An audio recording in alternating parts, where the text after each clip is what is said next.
વિરામ બાદ સ્વાગત। મહત્વપૂર્ણ સમાચાર પ્રાપ્ત થઈ રહ્યા છે। આવતીકાલે જ ઇલેક્શન કમિશન 3 કલાકે પ્રેસ કોન્ફરન્સનું એલાન કરશે અને તારીખોનું એલાન કરશે। આ પ્રેસ કોન્ફરન્સમાં લોકસભાની ચૂંટણીની જાહેરાતને લઈને આ મોટા સમાચાર પ્રાપ્ત થઈ રહ્યા છે અને 6 થી 7 તબક્કામાં મતદાન થઈ શકે છે તેવી જાણકારી સૂત્રોએ આપી છે।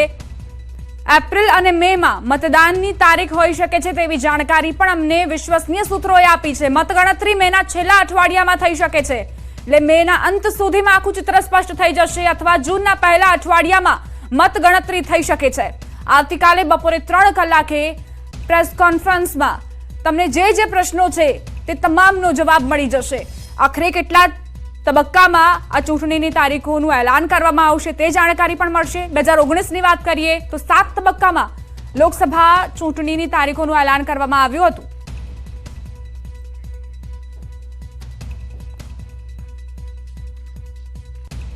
તો 2019ની હવે વાત કરીએ કે 2019માં 7 તબક્કામાં જે ચૂંટણી યોજવામાં આવી હતી અને તેમાં 7 એપ્રિલ 2014 થી ચૂંટણીની તારીખ યોજવામાં આવી હતી। 16 મે 2014ના રોજ પરિણામ આવ્યા હતા। 2019 લોકસભા ચૂંટણી જે 7 તબક્કામાં યોજવામાં આવી હતી, અલગ અલગ 7 તબક્કામાં અલગ અલગ રાજ્યોમાં આયોજન કરાયું હતું। 11 એપ્રિલ 2019 થી પ્રથમ તબક્કાની શરૂઆત થઈ હતી અને 23 મે 2019ના રોજ પરિણામ જાહેર કરવામાં આવ્યું હતું।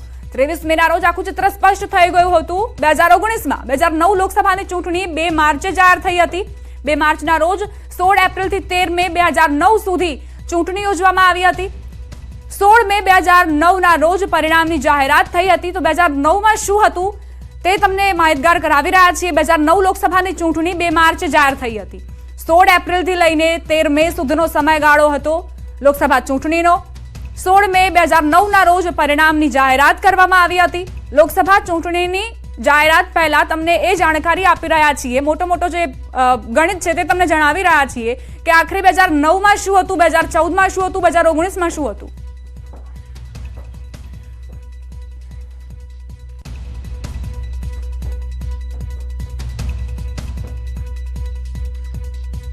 તો 2019માં કઈ બેઠકો કયા પક્ષને ફાળે આવી હતી તે પણ સમજવાનો પ્રયત્ન કરીએ। ફટાફટ એ જાણી લઈએ કે ઓવરઓલ વાત કરીએ એનડીએની વાત કરીએ તો 353 સીટ્સ પર તેમણે વિજય મેળવ્યો હતો અને વોટ શેરની વાત કરીએ તો 47.16% વોટ શેરિંગ હતું। યુપીએની વાત કરીએ તો 129 બેઠક પર તેમણે જીત મેળવી હતી અને વોટ શેરની વાત કરીએ 30.34% 2019માં યુપીએનો વોટ શેર હતો। અન્યના ફાળે 61 બેઠકો આવી હતી અને 22.50% તેમનો વોટ શેર હતો। હવે આવીએ ઓવરઓલ પર તો અન્યના ફાળે 61 બેઠક પર વિજય સાથે 22.50% વોટ શેર તેમની પાસે હતો।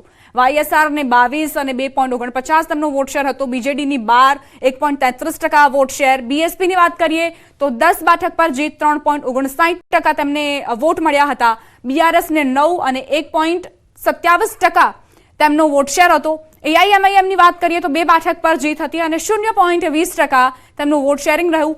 એડીએમકેની વાત કરીએ 1% એટલે 1 સીટ પર તેમને 0.16% વોટ મળ્યા હતા। અન્ય પર 5 અને 5 બેઠક પર જીત મળી હતી, 13.5% તેમનો વોટ શેર રહ્યો હતો। હવે અલાયન્સ વાઇઝ વાત કરીએ કે આખરે એનડીએ અને યુપીએની કેવા પ્રકારની સ્થિતિ હતી તો 353 સીટ્સ પર એનડીએને વિજય મળ્યો હતો અને જેમાં NDA BJP JDU Shiv Sena LJP TDP અને અપના દળનો સમાવેશ થાય છે।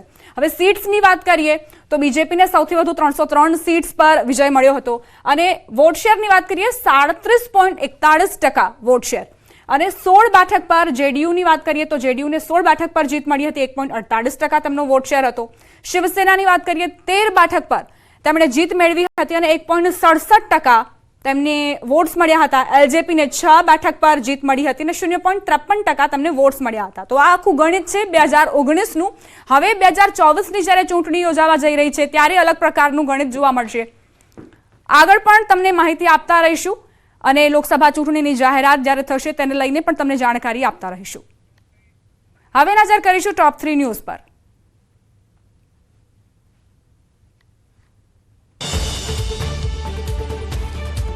આવતીકાલે લોકસભા ચૂંટણીની જાહેરાત સાથે ગુજરાતની વિધાનસભાની 6 બેઠકોની પેટા ચૂંટણીની પણ થશે જાહેરાત। તુવેર ચણા રાયડાની ટેકાના ભાવે થશે ખરીદી। 18 માર્ચથી 90 દિવસ સુધી ટેકાના ભાવે થશે ખરીદી। રાજ્યના 3.25 લાખ ખેડૂતોને મળશે લાભ। ગાંધીનગરમાં ફિક્સ પે નાબૂદી અને જૂની પેન્શન યોજનાનો વિરોધ, સીએમને રજૂઆત કરવા પહોંચેલા દેખાવકારોની કરાઈ અટકાયત.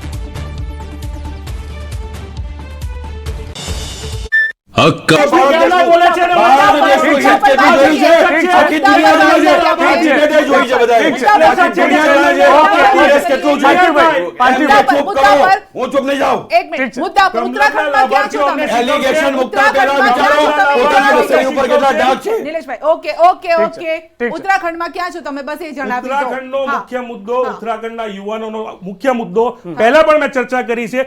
ઉત્તરાખંડમાંથી સૌથી વધારે સેનામાં ભરતી થવા વાળા યુવાનોની ટકાવારી ખૂબ વધારે છે. અગ્નિવીરનો મુદ્દો ત્યાં હાવી થઈ રહ્યો છે. જે યુવાનો તમે જોશો કે અગ્નિવીર માટે ત્યાં મોટા પ્રમાણમાં જે આર્મીમાં પ્રવેશ કરવા માંગે છે, આર્મીમાં નોકરી લેવા માંગે છે, એવા યુવાનો અત્યારે મુખર થઈને ઉત્તરાખંડમાં બોલી રહ્યા છે. બીજો મુદ્દો કે ત્યાંના જે જોશીમઠનો ઇસ્યુ છે, પર્યાવરણના મુદ્દા છે, જેથી કરીને લોકોના જનજીવન ઉપર ખૂબ મોટો પ્રભાવ પડી રહ્યો છે. આ મુદ્દાને લઈ ભારતીય રાષ્ટ્રીય કોંગ્રેસ ઉત્તરાખંડમાં પ્રચાર કરવાની છે. તો પછી બીજેપીનો દબદબો કેમ છે ત્યાં? જો આજ બધા મુદ્દા હોય તો બીજેપીનો દબદબો કેમ ઉત્તરાખંડમાં? તો પછી જો મેં તમને શું કીધું કે ઉત્તરાખંડ હોય ત્યાં ડબલ એન્જિનની સરકારો, અમે છે ને અમારો રિપોર્ટ કાર્ડ લઈને જઈએ છીએ. અમારી પાસે, હું ડંકાની ચોટ પર કહું છું, હું ભારતીય છું, હિન્દુ છું, એનો મને ગર્વ છે. રામ મંદિરનું નિર્માણ કરવું એ અમારી સંકલ્પમાં હતું ને અમે એના ઉપર કામ કર્યું છે. પણ એની સાથે અંત્યોદય સુધી જવું એ મુદ્દા પર બી કામ કર્યું છે. અમે ભારતના અમારી પંચનિષ્ઠામાં સાંસ્કૃતિક રાષ્ટ્રવાદની સાથે વિજ્ઞાન બી છે અને અંત્યોદય સુધી જવાની ભાવના છે. તો અમારી પાસે બધા રિપોર્ટ કાર્ડ છે. અમે કોઈ ધ્રુવીકરણની રાજનીતિ નથી કરતા, અમે અપીઝમેન્ટ પોલિટિક્સ નથી કરતા કે ભાઈ પર્ટિક્યુલર. અને બીજી વસ્તુ સંધ્યાબેન, અમે એવું નથી કહેતા કે આ અમારી વોટ બેંક છે, કારણ કે લોકશાહીમાં કોઈ પણ કાસ્ટ, કમ્યુનિટી, ધર્મને પોતાની વોટ બેંક કહેવી ને એ જ આદર્શ લોકશાહીનું સૌથી મોટું અપમાન છે જે કોંગ્રેસ કરતી આવી છે.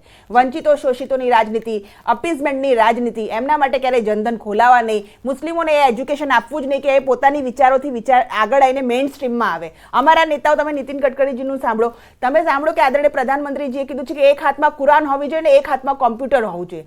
નીતિન ગડકરીજી વાંચ્યું છે કે તમે કઈ નાના નાના કામો કરવા માટે નથી બન્યા. શા માટે એ લોકો ડોક્ટર ના બની શકે, એન્જિનિયર ના બની શકે? એ હેમંત બિસ્વાએ પણ ચીફ મિનિસ્ટર તરીકે કહ્યું છે. એટલે મહેરબાની કરીને આ જે તુષ્ટિકરણની રાજનીતિ છે, વોટ બેંકની રાજનીતિ છે, અમે ક્યારેય કરી નથી. અમે અમારી વિચારધારામાં સ્પષ્ટ રહ્યા છે અને એની સાથે જ્યારે કોઈ પણ બોલે તો એ બીજેપીનો પ્રવક્તા ઘોષિત કરી દેવામાં આવ્યો છે. તમે એવું કહેવા માંગો કે જે જનાધાર, જનાદેશ મળ્યો છે એ બીજેપીને મળ્યો છે? બધા બીજેપીના પ્રવક્તા છે. હા, આ મોદીજીનો પરિવાર છે, 140 કરોડનો પરિવાર. બિલકુલ. અને ઉત્તરાખંડમાં એક મિથ છે પાર્થિવભાઈ કે જે રાજ્યમાં જેની સરકાર હોય ને લોકસભામાં નથી આવતી, પરંતુ એ મિથ બીજેપીએ તોડ્યું છે.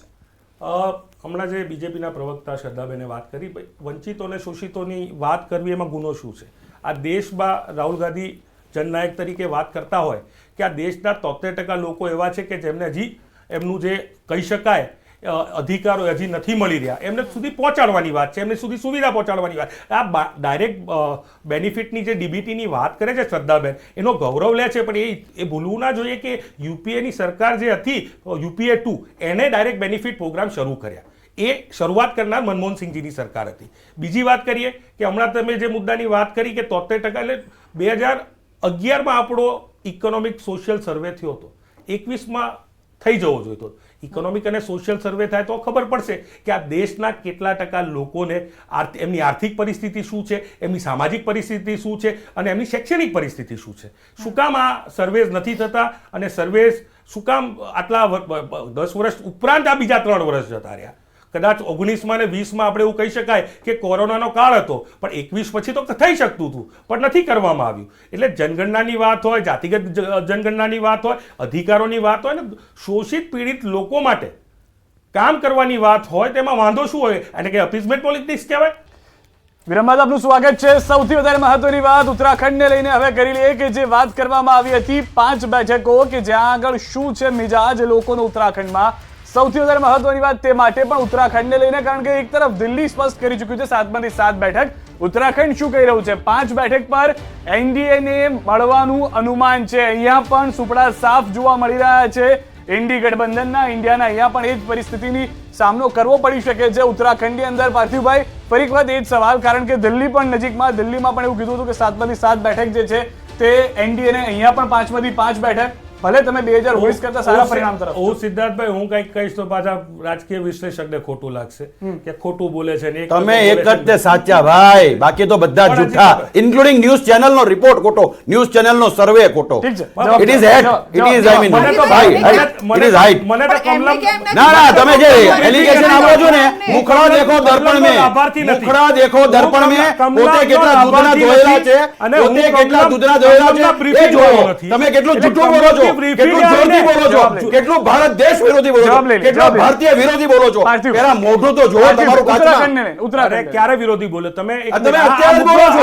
આ શું ભારત દેશ તમને વિરોધી કોઈ કયો શબ્દ બોલે બોલ્યો? એટલે ભારત મારો દેશ ખરાબ. વિરોધી તમે કયો પોતે શબ્દ ખોટું. બોલ્યો? ઠીક છે. આ જુઠ્ઠાણું કઈ રીતે ચાલે? આ ભારત મંદિર દેશની વિરોધી વાત, વાત ભારત કરી. દેશ માટે મંદિર આ ભારતીય વિરોધી બલિદાન વાત આપ્યા છે. મંદિર આ વિરોધી પ્રમાણનો વાત જુઠ્ઠો કરી. મંદિર વિરોધી વાત ભાજપનું કરી. લેબલ લગાડીને આવે. મંદિર વિરોધી વાત ભાઈ, કરી. વિશ્લેષક મંદિર વિરોધી વાત ભાજપનું લેબલ કરી. લગાડીને આવે.